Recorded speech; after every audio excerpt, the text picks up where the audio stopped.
Aloha and welcome to our Water Beneath the Surface video. In this video, we'll describe the location and movement of groundwater, the formation of springs and wells. We'll talk about environmental threats to water supplies. And finally, we'll describe the formation of caverns and talk about karst topography. In this unit, we're going to talk about what we call subsurface or groundwater. This is water that's in the ground. We've talked a little bit about surface water, and that would be like streams and runoff and things of that nature. But here, what we're talking about is the water that we find below the surface. And if we take a look here, you can see that there's a lot down here in the main water table. And this occurs in what we call the zone of saturation. And that's where the pores between the particles that we find in our soil is all going to be filled with water. Above that, we'll have a zone of aeration where those pores, instead of being filled with water, are going to be filled with air and gases. So we can see that we have this little differential line right here that separates our zone of aeration and our zone of saturation. Now we'll see a couple other things. We have our main water table here. We can have an elevated water table if we have what we call an aquitard below it. And that's just going to be a layer that doesn't allow water to travel through it. So it kind of traps that little bit of water, and that'll give us this perched water table. This perched water table will be like an elevated zone of saturation. Now, from there, we can flow water out to the surface via a spring, which we can see here, or it can actually leak out into the streams and things like that and drain back into the ocean that way. So let's take a look at some of the terms that we know about when we're talking about subsurface water. Now, the big three terms are going to be porosity. Porosity is a measurement of the percentage that is open space. So if I took a sample of soil and we have all of these large particles that are in here, porosity is going to be an estimate or a measurement of all of these little spaces between the particles. So that's what porosity is. Permeability, on the other hand, is the ability of a material to let water flow through it. So you could have a highly permeable substance which is very low in porosity or very high in porosity. The permeability is water flowing through it. The porosity is the amount of open space. And then the final term that we'd like to talk about is what we call an aquifer. And an aquifer are going to be layers that are highly permeable, which that means is most of the time when we're talking aquifer, we're talking that zone of saturation where we have all of this water that water can flow through, and that's where we can generally tap with our wells to get water from. Okay, so let's talk a little bit about springs, geysers, and wells. What a spring is quite simply it's an area where this groundwater meets the surface again. So if we notice in our top picture here, we have a lot of precipitation coming down, and that water is going to infiltrate or flow through these layers of rock until it hits some impermeable rock layer, or an aquitard we called it earlier. And that's going to allow a buildup of water. That water is also going to continue to want to drift downhill, so it's going to break through the surface here, and that's where we can have a contact spring. That's where the water is going to come out, and we see it that way. And you can see a lot of these in the desert when you're out hiking. You'll see these contact springs where you'll see a wet wall or something like that nature. And that's just because water's been able to trickle down. It hits this impermeable rock layer, and then it's forced to flow on top of that until it breaks through and is exposed to the surface again. Now we can have other kinds as well. We can have these artesian springs, okay, and that's going to be the same type of thing, but you have enough water that's coming down that it'll force that water to come out. So you can have a contact spring where it just drips through, or you can have an artesian spring where it seems to be coming out under force. Now, geysers are a little bit different. Geysers are going to be where you have these chambers, and most of the geysers are going to occur in areas that have volcanic activity. So you're going to have this heat flow down here, and it's going to heat up the rocks.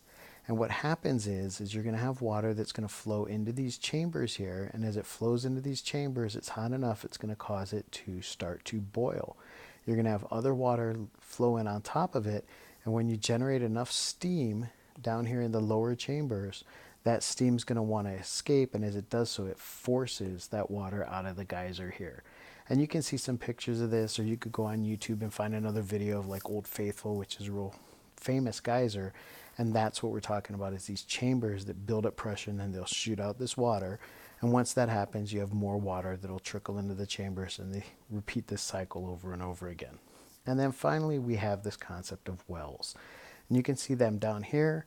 Quite simply, what a well is going to do is it's going to tap down into this aquifer, this zone of saturation, and then we can pull the water out of that way. We can have a deep well here, we can have a slightly shallower well here, but the shallower well I wanted to show you is you can kind of see that there's this area here that we've pulled the water away from. Okay, and when we do that, that area, we call that a cone of depression, and you'll hear that in the lessons as well.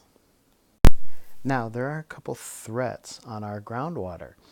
Probably the biggest threat is that we treat it as an endless source. We think we're never going to run out. And I have a picture over here of Hoover Dam, and you can see Lake Mead. And the reason that I showed you this is you can kind of see this white layer here that surrounds the lake. And that shows you where the water level is dropped in the last 20 years or so. So we're seeing from the mid-1990s to here, we're seeing a significant drop in the water level because we're using more than's being replenished every year, and we're realizing it's not an endless source. Now, the other major threat to it is contamination, and we can see contamination happening in several different ways. We have a well over here. If we have a septic tank that's broken or leaking here, then the contamination is going to come down and get into the groundwater and flow, and eventually it's going to reach down to where we're pulling that water back out. So it can be a septic tank, it could be a factory leak, it could be the big common one we're hearing now about fracking.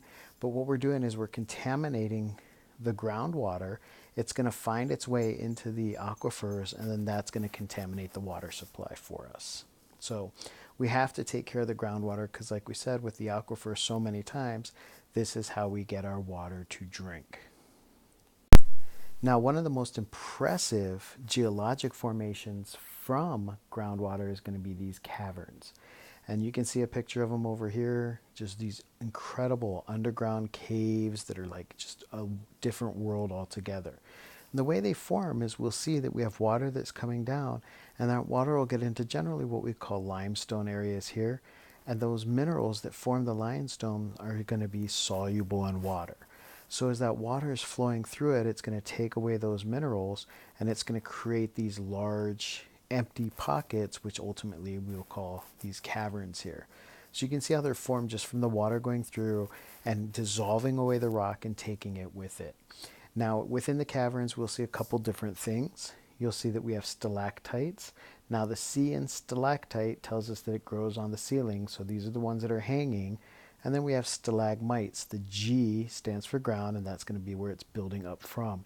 And normally we'll have a stalactite and a stalagmite right below it, and the way they form is as this water's coming through, it's going to evaporate a little bit and leave these minerals on the side of them. And as they do so, sometimes the water will drip down and we'll have the exact same process. It'll evaporate out and it'll build these mineral structures up. Now, when you have stalactite and stalagmites come together, and you can see it here, we form what we call a column. So these are kind of the neat things. They'll go to it in a little more detail, but if you have the chance to go and explore caverns, it's really an interesting experience. The last topic they're going to talk about in the unit is what we call karst topography. And karst topography is where you see this limestone down below and you have a lot of water flowing through it, and we're going to form these caves and caverns in here. But sometimes what happens is you'll have one and then this roof collapses. And as the roof collapses, we end up with what we call a sinkhole. Now, you can have a sinkhole as a depression. Part of it is collapsed down. You can have it as a hole, solitary hole leading into a larger chamber, or the entire chamber can collapse here. So when we talk about these karst topographies and these sinkholes, we're talking about areas like Florida where you see an awful lot of these large sinkholes that just spontaneously happen, and that's just where the roof over this cavern is collapsed down. Okay, so that's it for our video. As always, good luck in the lessons, and we'll see you in the next video.